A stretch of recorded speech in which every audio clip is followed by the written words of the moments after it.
Wyatt Earp, Wyatt Earp, brave, courageous, and bold. Long live his fame, and long live his glory, and long may his story be told. Pella, Iowa was not only home to Dominie Scoldy and his band of Hollanders, it was also the boyhood home of the most famous lawman in American Western history, Wyatt Earp. And he lived right here. Let's go inside.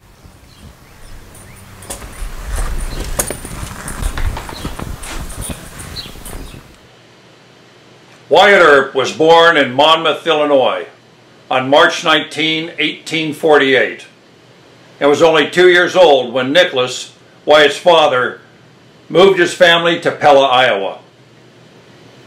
While living in Pella, Nicholas held the office of U.S. Provost Marshal of Marion County. Wyatt, later to become famous as a gunslinging Western Marshal, was just an ordinary Pella boy who spent most of his spare time working on his father's farm. In 1864, when Wyatt was 16 years old, Nicholas organized a wagon train of about 40 families to California. Before they started westward, Nicholas gave Wyatt his first firearm. It was a clumsy weapon, but it would prove to be a valuable tool for the wagon train on the move.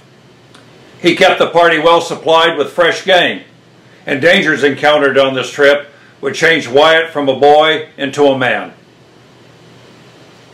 In 1870, Wyatt had worked his way back to Lamar, Missouri, where he fell in love and married Rilla Sutherland. The ceremony was performed by Nicholas, who was now Justice of the Peace. Their time together as husband and wife was short. Tragedy struck as Wyatt's pregnant wife died within the first year during childbirth while she had typhoid fever. The following year found Wyatt in a lot of trouble. He was jailed in an Oklahoma Indian Territory for horse theft, and he jumped bail and fled before he came to trial. Later, he was to work for the other side of the law as he became a U.S. Marshal, keeping law and order in many western towns. It was during this time in 1879 that Wyatt and his two brothers, known as the Fighting Earps, along with Doc Holliday, fought the historic gunfight at the OK Corral that was to leave 3 dead and 3 wounded. Only Wyatt escaped unwounded. In spite of the colorful and eventful life that Wyatt led, he lived to a ripe old age of 80. He died on January 13, 1929 in Los Angeles, where he resided during his last years. He left no children and only his common-law wife, Josephine Marcus, whom he'd been with for 48 years. Many of the tales told about Wyatt are undoubtedly true. However, some of the legends that have sprung up cannot be documented, as the case with any folk hero.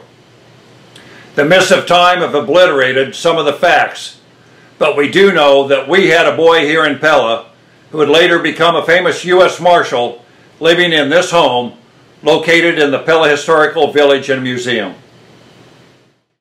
I'll tell you a story, a real true life story, a tale of the western frontier. The West, it was lawless, but one man was flawless, and his is the story you'll hear.